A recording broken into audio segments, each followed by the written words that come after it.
Hey guys, welcome to Music for Tuesday, May 26th. As you can see by my background, I've got some animals. Today is hens and chickens and roosters. So that means we are doing our Carnival of the Animals. So let's get started learning about some of that. You will need your resources today. Like I said, we're doing Carnival of the Animals, hens and roosters. And tomorrow we're continuing with wild donkeys. Then we have tortoises and then the elephants. So let me get it ready for today. Little quick background review on the Carnival of the Animals, just in case if you did not get a chance to watch Friday's Carnival of the Animals. That is not the right one. Where did it go? Here it is. Carnival of the Animals was a musical suite, which a suite just means a collection of shorter pieces, was written by the French composer Camille Saint-Saëns. And remember, in French, you do not pronounce all of the letters. He was born in Paris, France, and died in Algeria, which is in Northern Africa. He was a romantic period composer, which means the time that he lived in, that they did not give it all of the symphony number 1 in G major type titles. They gave it a more natural type sounding name to their pieces. He wrote about animals, so he gave it an animal title. He started learning music early on in his life. He started performing early on in his life.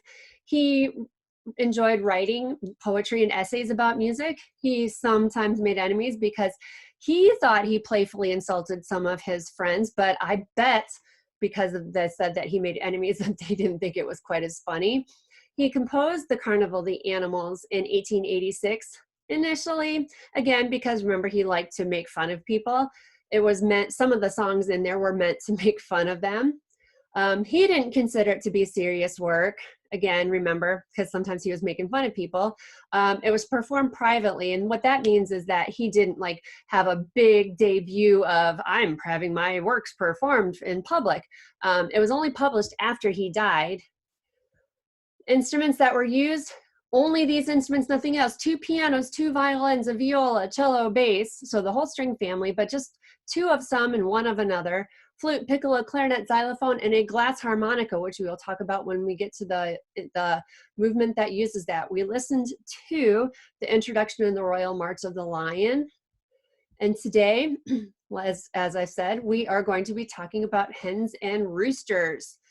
Now, the instruments used in hens and roosters is just 1 piano, 1 violin, a viola, and a clarinet, and nothing else.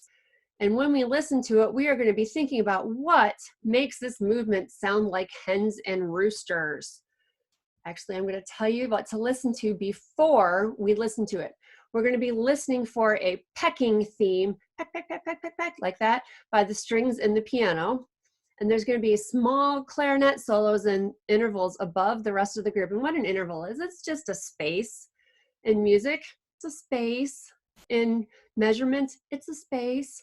And then the piano is going to play a kind of a cock-a-doodle-doo tune. We're going to have to see what that sounds like. And then I got one more thing for us to listen to. Now, when we're talking about on our coloring sheet, if you want to, it says to listen to, if it's fast, slow, or both.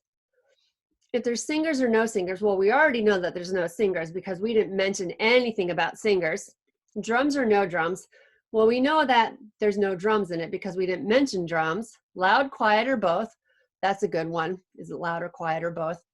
And then if you're going to be coloring it, if you liked it or if you didn't like it. Now remember, that is a personal opinion. You can like it, you cannot like it, or maybe you kind of in the middle of it. Remember, personal opinions are your own opinions, not mine. If I say I like it, you don't have to like it. That's your opinion. So let's listen to the hens and roosters. And you're going to see all of the same people from before. We have the 2 pianos. And remember, they took the lid off of this one piano. It's sitting back there because the strings are going to vibrate against this piano. So that's why that one has a lid. You've got the xylophone back here. They're just sitting back there waiting. You got the woodwind player sitting here. One of them is going to be playing the clarinet. The bass player, the cello player, the viola, and the violins. Now, if they're not playing, they're just going to be sitting there.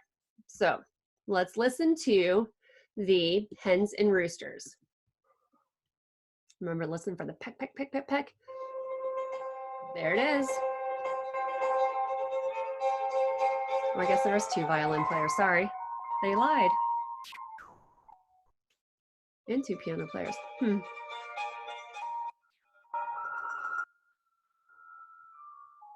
Okay, clarinet player is going to be playing at the bottom in just a minute.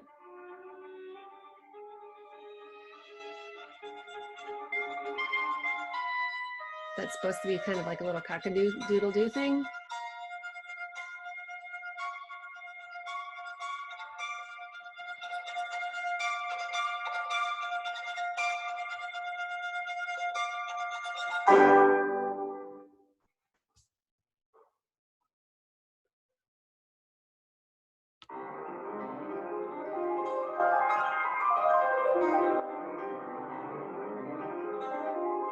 Maybe they're flying around or pattering around.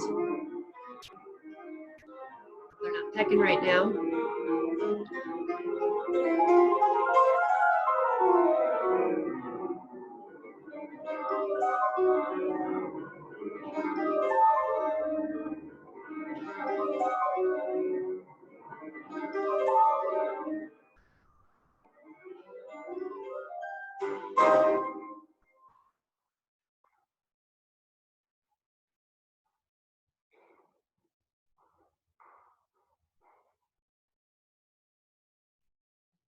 Okay, so what did you guys think?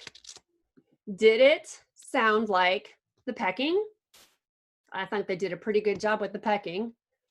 What else were we looking for? Let's go back to this. What else were we looking for? Where'd it go? Oh, here it is. Hang on a second, I lost my place. All right, so we heard the pecking theme. Come on. We heard the small clarinet solos in the intervals above the rest of the group, yeah. Now, did the piano sound like a cock-a-doodle-doo theme? I don't know. I really thought, this is my personal thing, I really thought that the piano was doing the doodle-doodle-doo. I thought that sounded more like the hens or the chickens or whoever, just kind of like scurrying around. I don't know if I thought that sounded like a cock-a-doodle-doo thing, but that's my opinion. Let me know what you guys thought. I'll see you guys tomorrow. Bye.